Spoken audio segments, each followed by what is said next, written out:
claramente a informação preciosa de alguém que tem experiência e que vai escrever aquilo que é interessante.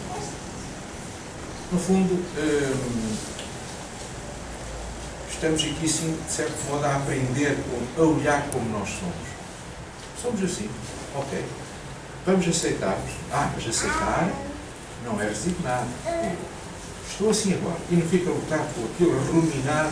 Não, ok, sou assim, então vamos mudar algo. Este aspecto é também algo que aparece claramente neste livro, que é aceitação sem resignação. E não deixa de ser interessante, apesar de não estar escrito no livro, mas só porque faz parte de umas elucubrações que eu tenho feito e da procura daquilo que é a cartografia da mente. Assim como os nossos navegantes tiveram cá uns homens que faziam mapas, cartografias, e os primeiros mapas de há 500 anos são assim esquisitos acerca do nosso país e da África, tem as lideranças duas não existem, a linha de costa não é bem aquela, também há cartografias daquilo que se encontra na mente, quando viajamos na mente. E a primeira cartografia da mente, já agora, também por assim, que eu achei interessante, é realmente o símbolo povo. Aquele símbolo povo, que é um 3, vocês viram bem, e depois tem assim um rabisco, e depois tem assim uma espécie de uma sobrancelha e de uma pinta, não é possível, estão a ver o símbolo, é a primeira cartografia da mente. Eu fiquei surpreendido, falei assim, há 5.000 anos já alguém já pensou que a mente pode ser assim um mapa tão simples e abstrato. A parte de baixo do 3, mais larga, no tal 3 tão fechado, é o mundo, é aquilo que eu capto, é a minha percepção do mundo real. Já a parte de cima são os meus pensamentos, estão um bocadinho mais fechados. E esses aí, pronto, mas circulam. Se eu falo, vocês percebem, mas se eu não os conto, ficam entre mim e mim. Portanto, primeira parte, o mundo real à minha volta que eu capto, estou atento ao mim, estou atento aos meus pensamentos e continuo ainda abertos. E depois tem-se uma espécie de um rabisco fechado, atrás de 3. E aquilo está mesmo muito fechado, é só uma altura com o mundo dos sonhos. O mundo dos sonhos, esses aí saem um pouco cá para fora. Eu sonhei um mundo contigo. E só nos lembramos que fomos acordados no momento em que estávamos a sonhar. E depois há uma outra coisa que a gente acha muito estranho, que é exatamente que parece uma sobrancelhazita assim virada para cima, com um pontinho lá em cima. E é algo que os yoguis dizem, mas aquela sobrancelhazita, aquilo é um véu, é meia, é ilusão. E se nós estivermos atentos, estivermos numa full mindedness, possivelmente somos capazes de captar, para além deste véu, que são os nossos olhos, os sentidos, outra realidade que é o tal ponto, o mundo espiritual. E quantas pessoas, cada vez mais, que vão praticando este tipo de exercício, têm acesso a uma realidade que não é tangível imediatamente. Portanto, eu já naquela altura tinha uma cartografia do livro que eu achei interessante. Bom, estou a controlar o tempo para, neste tempo, fazer algo que seja não só a minha leitura pessoal, como também realçar as qualidades do livro e para determinar, depois de termos falado nestes aspectos novos que foram da psicologia positiva, só mais realçar algo. É que muitas vezes nós vemos as experiências negativas como algo muito negativo, ficamos a ruminar e este nos permite essa distanciação, aceitação e temos o observador escondido atrás que diz, aprende com o coração. Tenta retirar o pior disso. E aquilo que nós muitas vezes hoje falamos e ouvimos, você tem uma perturbação de stress pós-traumático. E eu diria assim, é possível, com estas práticas, dizer-vos assim, se calhar não é uma perturbação de stress pós-traumático, mas de crescimento pós-traumático. E um exemplo que eu costumo retirar, que se vê na natureza, é o das árvores. As árvores têm raízes profundas. Quanto mais profundas, melhor saber o balanço da vida, mas o seu signo é crescer mais para o alto. E depois vejo que algumas vezes elas têm crescimento pós-traumático, quando são podadas. Aquilo deve doer. Então cortar, tal. Eu vejo as árvores e digo, coitadinhos, mas não. Depois florescem muito mais. Portanto, pode haver crescimento pós-traumático. Eu estou a falar positivismo. Isto é uma linguagem que os dois amigos da psicologia positiva me ensinaram. Portanto, mudar muitas vezes a conotação que as palavras têm. Muitas vezes eu me lembro que tenho um desafio, ou esta do crescimento pós-traumático. Isto porquê? Porque tudo o que nós fazemos, aprendemos, captamos nestes estados, consciência corporal, consciência daquilo que nos está a passar na mente, desse desafio mas ao mesmo tempo ter ensinamentos para formular a vida, como transformar o nosso cérebro, como disse há pouco, nesta tal experiência feita com a ressonância magnética funcional. A nossa neuroplasticidade é a grande palavra nova. Portanto, por um ato de vontade, de entrega conforme é referida pela Mindfulness, é suscetível de alterar a nossa neuroplasticidade, as áreas que podem ser aplicadas a determinada atividade. Porque estamos a fazer isso com o corpo, porque estamos a fazer isso com a nossa consciência, estamos também, digamos, a alterar eventualmente a expressão do nosso código genético. Não alteramos o DNA, mas a sua expressão. Aquilo que ele produz pode ser alterado, chama-se epigenética, na sua expressão. Portanto, tudo isto só poderia recomendar a prática de mindfulness. Só posso recomendar a leitura deste livro e termino com parabéns à autora por trazer uma obra que vale a pena ser divulgada.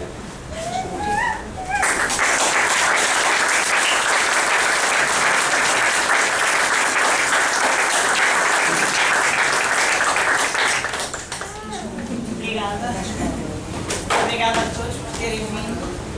Eu peço desculpa por não termos lugar para todos, nós não fazíamos ideia quantas pessoas viriam, portanto, peço desculpa aos que estão de pé. Mas obrigada por terem vindo, obrigada ao professor Mário Simões pela sua apresentação tão interessante e por ter aceito este convite. Obrigada também à Helena, antes de mais, porque sem ela o livro não existiria, e obrigada pela capa ter ficado tão bonita, como o professor disse, realmente eu também gostei muito, e aí o mérito é todo da editora, de facto. Agradeço ao professor Paulo Borges também, que hoje não pode estar presente, mas teve também a amabilidade de escrever um prefácio que eu gostei muito. Agradeço também ao Ricardo Bravo, que hoje não está aqui, está a mulher ao Luís Convida. Portanto, ela transmitiu já o agradecimento pelas fotografias e pelo trabalho dedicado e sempre com tanto empenho. Agradeço ao Jorge também, que foi um modelo e que me ajudou também neste processo.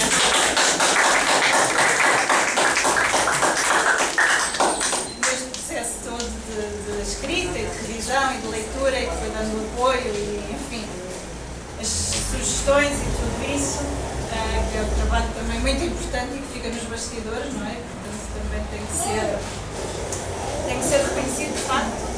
Foi um apoio muito importante, todas as opiniões, todas as sugestões e tudo isso.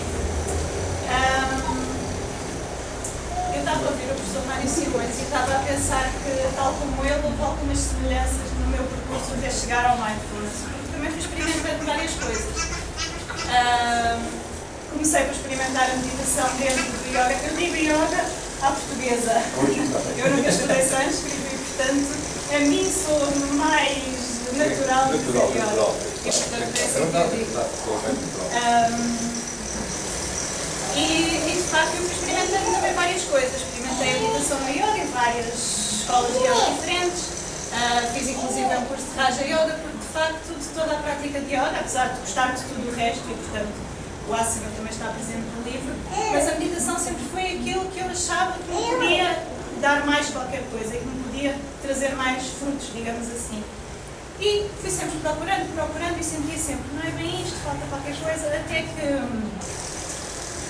no fim, não é no final da minha prática de yoga, porque eu não parei de praticar yoga, mas pouco tempo antes de chegar ao mindfulness, digamos, a meditação da yoga já me causava até desconforto. Eu sentava-me para meditar e aquela coisa, porque no yoga, tal como eu explico no livro, a meditação no yoga geralmente é uma meditação que implica nós tentarmos parar o pensamento, ou seja, ficamos num objeto, pode ser um som, como o professor dizia na meditação transcendental, pode ser uma imagem, mas há um objeto específico e a intenção é tentarmos parar o pensamento e ficarmos exclusivamente focados naquele objeto.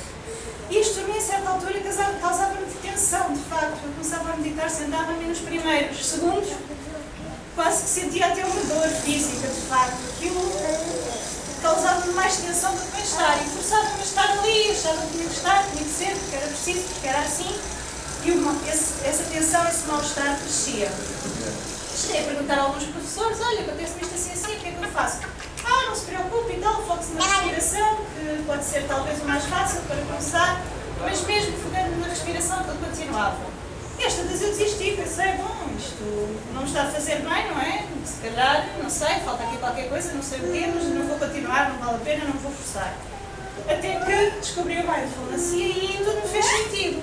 Percebi, ok, nos primeiros momentos, se calhar esta tensão até continua sendo, e realmente ainda sinto aqui qualquer coisa que não está bem, mas se calhar eu tenho que lidar com isso, eu tenho que olhar para isso, não é esquecer que isso existe para me focar num determinado objeto. Talvez não seja esse o caminho, mas de facto olhar para onde se passa, olhar para essa tensão, tentar aceitá-la, tentar acolhê-la, essa é a proposta do mindfulness, tentarmos acolher todas as nossas experiências, todos os nossos estados. E percebi que fazendo isto tudo desaparecia. E que eu não estava a fazer isso para aquilo desaparecer, mas de facto desaparecia. E isto é uma aprendizagem muito valiosa para tudo o resto na nossa vida, porque de facto aquilo que nós fazemos muitas vezes é alguma coisa que nos provoca dor, que nos provoca sofrimento, e nós criamos ainda mais sofrimento à volta daquilo, tentando fazer com que aquilo desapareça desesperadamente, porque aquilo não pode estar ali, aquilo não deve estar ali, aquilo não está bem ali, eu não quero sentir isto. E a proposta do mindfulness é muito diferente. Nós muitas vezes procuramos a meditação justamente para eliminar a ansiedade, eliminar o mal-estar, eliminar a dor, o sofrimento, a tristeza, mas de facto elas nunca vão desaparecer se nós não as aceitarmos em primeiro lugar, digamos assim. Antes disso desaparecer é preciso entrar em contacto com aquilo que está dentro de nós em sofrimento, e se for alguma coisa que precisa de ser cuidado, então é preciso cuidar disso.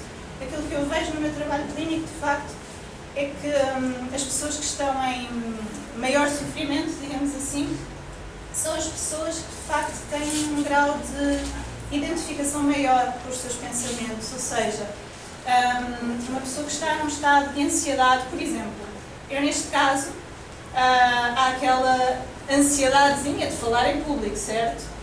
Eu poderia ficar totalmente identificada com esses pensamentos e dizer não, eu não vou conseguir, não vou ser capaz, estou muito nervosa, estou muito ansiosa, não consigo fazer isto, não sou capaz de fazer isto. Se eu me identifico com esse pensamento, bloqueio. Não consigo estar aqui, ou estou aqui e começo a gaguejar, ou pura e simplesmente não estaria, provavelmente, se me tivesse identificado muito com esses pensamentos. Se eu conseguir perceber, ok, estes pensamentos existem, podem estar presentes dentro de mim, mas eles não são a realidade, então eu posso aceitar esses pensamentos, integrar esses pensamentos e, de algum modo, continuar a viver a minha vida sem criar limitações, sem me impedir de fazer coisas que gostaria de fazer por ter esses pensamentos, de facto. Porque é isso que acontece quando uma pessoa que tem, por exemplo, ansiedade social, uma pessoa que gosta muito de, sei lá, ir a qualquer sítio, mas não consegue ir porque não conhece lá ninguém, porque tem medo de falar com as pessoas, porque não sabe o que é que há de dizer às pessoas. Então isto limita a vida de uma pessoa. A pessoa deixa de ir fazer determinada coisa porque tem medo das consequências. Se eu conseguir aceitar, ok, eu vou-me sentir mal, vou ficar ansiosa, vou-me questionar se saberei o que é que é de dizer, mas vou na mesma, então não deixo de viver, não preciso de limitar a minha vida por causa disso. E esta é a proposta do mindfulness, de facto, é mergulharmos bem fundo, digamos, nas nossas dores e aprendermos a relacionar-nos com elas de uma maneira diferente. E, de facto, isto para mim foi uma grande descoberta. E foi a partir daí que realmente a prática de meditação me começou a fazer muito mais sentido e me começou a mostrar os benefícios que isso podia trazer, de facto, para a minha vida. Mas nem sempre é fácil nós simplesmente sentarmos. Normalmente na tradição budista aquilo que acontece é a pessoa senta-se, medita e pronto, já está. Depois quem quiser cuidar do corpo, digamos assim, poderá cuidar, mas isso não faz geralmente parte da prática em si. E então aquilo que eu tinha aprendido no yoga, que é importante cuidar do corpo também, e que às vezes é útil cuidar do corpo para mais facilmente também nos conseguirmos sentar e concentrarmos e meditarmos, digamos, não podia ser deitado fora, não é? Não podia ser deixado de lado, porque realmente nós hoje em dia também temos uma vida muito sedentária e o corpo também precisa de ser cuidado. Se precisamos de aceitar e de lidar com as nossas emoções, com os nossos estados internos, também precisamos de aprender a cuidar do nosso corpo. E então, o Mindfulness Yoga é uma forma de unirmos as duas coisas, de facto. É uma forma de aprendermos a cuidar do corpo, ao mesmo tempo que exploramos os nossos estados, as nossas emoções os nossos pensamentos e aprendermos a relacionar-nos com eles. Hoje em dia, o Mindfulness, como disse o professor, de facto, é se calhar uma das descobertas assim mais bombásticas, digamos assim, da ciência que se dedica a conhecer a mente e a lidar com os nossos estados internos, da psicologia positiva. E realmente há, se calhar, milhares de estudos, provavelmente, acerca dos benefícios do Mindfulness. Inclusivamente, alguns estudos muito interessantes que chegam à conclusão que esta prática provoca mesmo não só modificações ao nível fisiológico, ao nível da nossa capacidade de nos relacionarmos com o mundo, com as pessoas, connosco, mas até modificações anatómicas. E isto, de facto, é espantoso. Há uma cientista que até tem vídeos e palestras no YouTube que é, eu acho que é Sara Lazar, o apelido é Lazar com Z. E, de facto, ela tem um trabalho muito interessante no sentido de explicar que o yoga, que a meditação mindfulness chega a provocar, de facto, mudanças anatómicas a nível cerebral. Há uma zona do cérebro que se vai transformando um pouco com o envelhecimento e a prática deste tipo de meditação parece que previne esse processo de envelhecimento, em que algumas zonas do cérebro vão ficando um pouquinho mais finas, digamos. E, de facto, isto é espantoso, não é? Como é que eu sentar-me 20 minutos por dia faz com que o meu cérebro até tenha modificações do ponto de vista anatómico. E depois há todo um sem número de estudos que mostram que, de facto, aumenta a nossa qualidade de vida, diminui os níveis de ansiedade, diminui os níveis de depressão, previne imenso a recaída em episódios depressivos. E até uma coisa espantosa, antigamente achava-se que pessoas com experiência de doença mental, esquizofrenia, psicoses, não poderiam nunca ter acesso a este tipo de práticas, ou tinham que fazer de uma maneira muito controlada, muito limitada, porque poderia ser perigoso mergulhar em si no seu mundo interno. E hoje em dia até já há uma escola terapêutica que se dedica justamente a conhecer, a aprofundar, a estudar os benefícios do Mindfulness com pessoas com experiência de doença mental, de facto. E chega-se à conclusão que também essas pessoas têm benefícios. No caso das pessoas que têm alucinações, por exemplo, é muito interessante porque a conclusão que se chega é que esta prática não diminui o número de alucinações. As pessoas continuam a ter os mesmos sintomas, digamos assim, mas muda completamente a forma delas se relacionarem com esses sintomas e isso faz toda a diferença na qualidade de vida de uma pessoa. É a diferença entre a pessoa entrar em stress e criar sofrimento porque neste momento está a ter uma alucinação qualquer, ou ser capaz de dizer, ok, a minha mente neste momento está a produzir este efeito, está-me a surgir este sintoma, mas eu não preciso reagir, eu não preciso de me identificar com isto e, portanto, isso dá-me toda uma outra liberdade.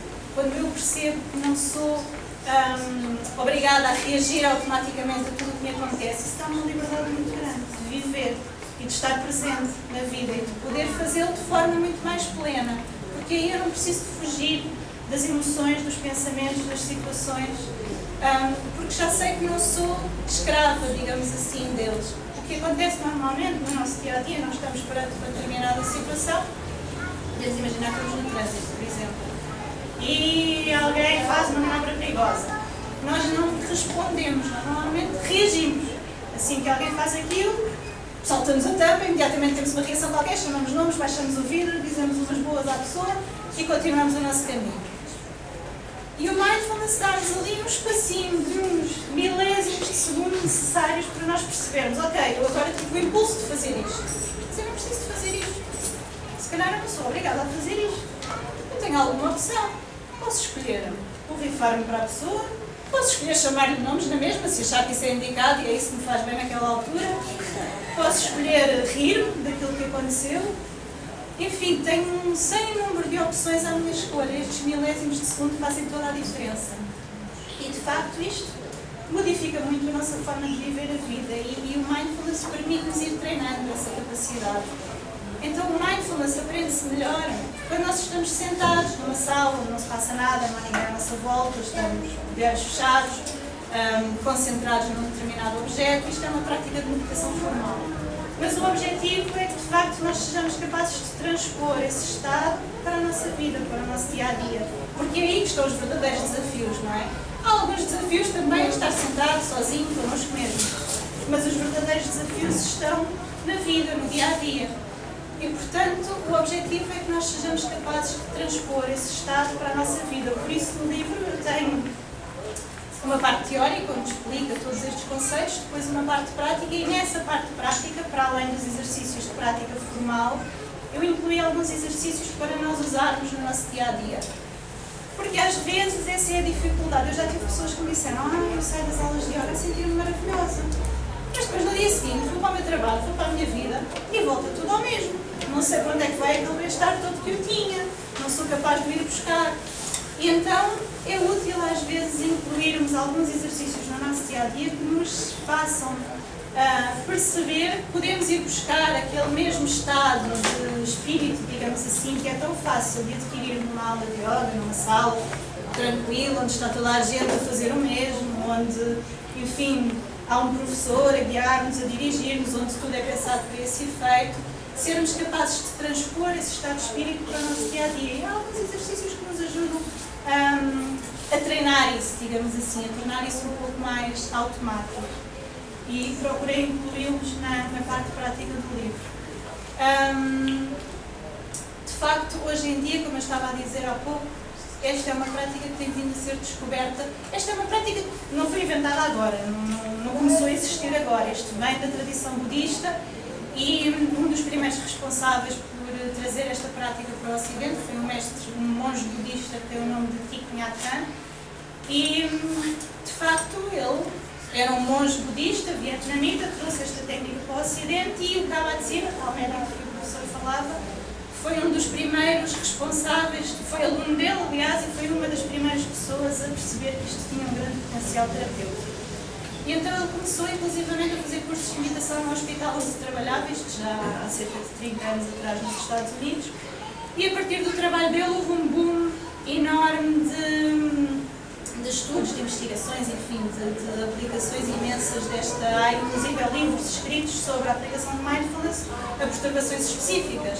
Há uma linha terapêutica que aplica o mindfulness à perturbação borderline, por exemplo, outra linha que aplica a casos de depressão, outra linha a ansiedade, enfim, perturbações psicóticas. Há já escolas terapêuticas praticamente para todas as perturbações a trabalharem com base no mindfulness, de facto. E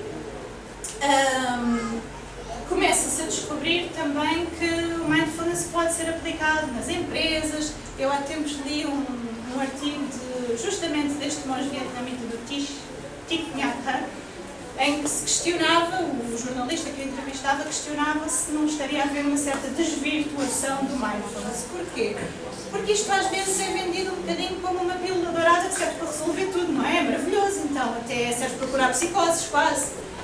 E, portanto, é preciso também termos cuidado quando falamos dos benefícios, que de facto são muitos, mas é preciso termos noção de que, apesar disto hoje em dia ter sido despido, digamos assim, da tradição espiritual de onde é originário, continua a ser uma prática com muito espiritual, digamos assim. Portanto, é preciso termos noção que isto, de facto, não é uma fórmula mágica para resolvermos a nossa ansiedade, para tratarmos a nossa depressão, mas é um método de autoconhecimento.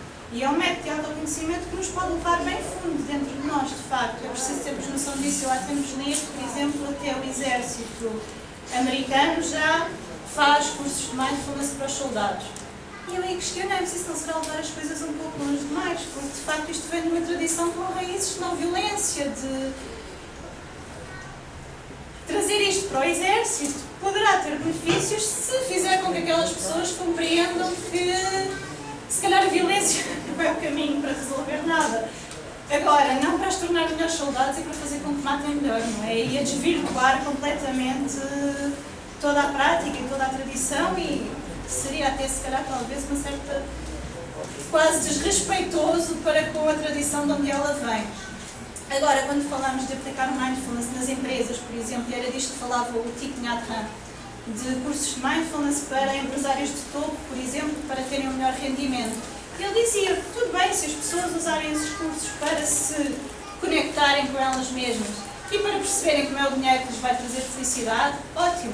Agora, se acham que vão usar aquilo apenas para serem melhores vendedores, para obterem melhores resultados, então lá está, perde-se qualquer coisa, não é? E aí a desvirtuar um pouco. Li também há pouco tempo um artigo do The Guardian, num jornal conhecido inglês, que dizia que começam hoje em dia a surgir muitos efeitos secundários, digamos assim, desta prática. Já há pessoas que chegam aos consultórios, aos hospitais, com alguns sintomas que eles diziam que podem ser derivados destas práticas. Porquê? Lá está.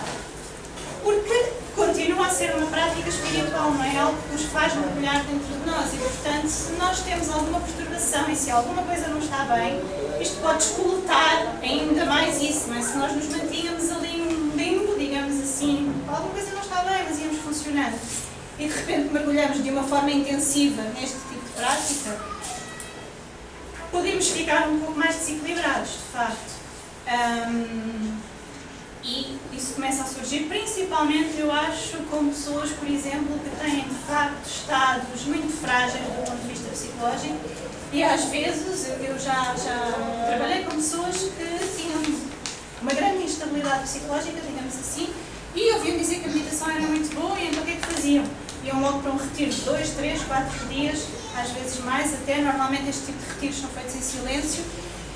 E de facto, se a pessoa não está bem, de repente mergulhar assim neste tipo de prática de uma forma logo tão intensiva, pode trazer ao de cima algumas coisas que não estão bem. E se a pessoa não está a ser acompanhada a seguir por alguém que saiba o que fazer com isso que surgiu, então ainda pior, não é? Porque boa parte das pessoas que dão cursos de mindfulness não tem formação em psicologia ou em psicoterapia, não tem que ter, não é? Mas é bom ter noção de que se a pessoa está desequilibrada, de facto isto também pode acentuar esse desequilíbrio realmente, e é preciso também chamar a atenção para isso. A menos que a seguir a pessoa seja capaz de trabalhar com alguém que saiba o que fazer com esse material todo que se desequilibrou e que pode ter vindo ao de cima. Mas isto, eu acho que estes efeitos secundários acontecem principalmente nestes casos em que a pessoa mergulha assim intensivamente neste tipo de prática, e muitas vezes são pessoas que nem sequer tinham nenhuma experiência prévia. Se a pessoa fizer uma aula de vez em quando, uma vez por semana, uma prática em casa, a coisa será mais difícil, digamos assim, de provocar este tipo de instabilidade. Eu acho que era isso que vos tinha a dizer acerca do mindfulness. Não sei se alguém quer fazer perguntas a mim ou ao professor. Se não, damos por terminado.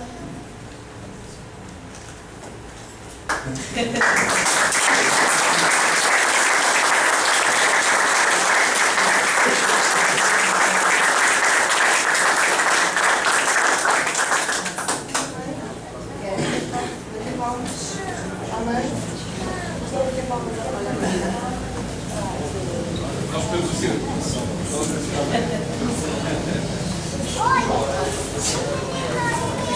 Oi!